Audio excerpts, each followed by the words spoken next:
ډېر وختونه مخکې هغه وخت چې زړونه په صداقت او رښتینولۍ ښکلي وه. په یوه کلي کې دوه ورونه اوسېدل. مشر ورور یې واده کړی و، خو کشر ورور لا تر اوسه مجرد و. کله چې د دوی مور او پلار وفات شول، هغه میراث چې ترې پاتې و دواړو ورونو په مساوي ډول سره وویشه. کشر ورور له ځان سره داسې فکر وکړ، زه خو یوازې یم، نه کومه ځانګړې اندېښنه لرم او نه د چا د پاللو مسؤلیت. خو زما مشر ورور ښځه او اولادونه لري، د ده اړتیاوې ډېرې دي، نو لازمه ده چې زه ورسره مرسته وکړم. هغه پوهېده چې مشر ورور یې ډېر عزتمن او مهربان دی. که ښکاره مرسته ورسره وکړي، هېڅکله به یې ونه مني.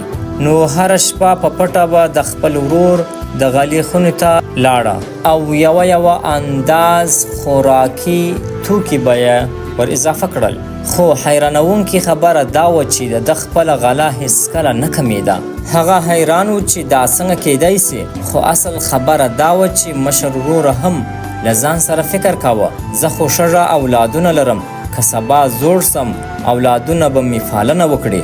خو زما کشر ورور یوازې دی، واده به کوي، ډېر کارونه او اړتیاوې یې په مخ کې دي، ښایي له ستونزو سره مخ سي، نو زه باید مرسته ورسره وکړم. او هره شپه به هغه هم د خپل کشر ورور خونې ته یوه انداز خوراکي توکي ور وړل. یوه شپه چې سپوږمۍ ښه ځلېده، دواړه ورونه هر یو د خوراکي توکو سره په لاس یو بل ته مخامخ شول. کشر ورور ورته وویل، چیرې ځې؟ مشر ورور یې هم وپوښتل، او ته چیرې ځې؟ کله چې دواړو خپل رازونه یو بل ته وویل، نو خپل توکي یې پر ځمکه کښېښودل، په غېږ کې یې سرله ونیول. تصور وکړئ د هغه شپې خوښي به څومره ښکلې وه، د دوی ترمنځ مینه څومره ارامه، پاک او خوږه وه.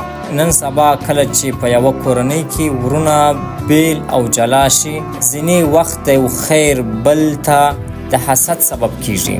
خو د دې کیسې د ورونو په شان یوه کورنۍ یو د بل خیر وغواړي، نو ژوند به څومره آرام او خوشحاله وي. هیله ده چې د هرې کورنۍ غړي د دغو دوو ورونو په شان یو بل سره مینه، همدردي او اخلاص ولري. رښتینی شتمني پیسې نه دي، بلکې هغه مینه، قرباني او اخلاص دی چې خپلوان یو بل ته ورکوي. روښان کاروان د الهام او هڅونې یو ښکلی سفر دی چې پکښې تاسو ته وړاندې کیږي. روښان هڅونکي او الهام بخښونکي ویډیوګانې، رښتینې کیسې او تاریخي واقعات، معلوماتي او رسنیز راپورونه، ټولنیز او اجتماعي موضوعات، د ښکلو منظرو زړه راښکونکي ویډیوګانې، خوږې او زړه آراموونکي خبرې، د ګرځندوی او سفر ښکلي سفرونه، اسلامي معلومات د قرآن او سنت په رڼا کې. دا هر څه په داسې انداز وړاندې کیږي چې ستا فکر روښانه کړي او زړه ته سکون درکړي.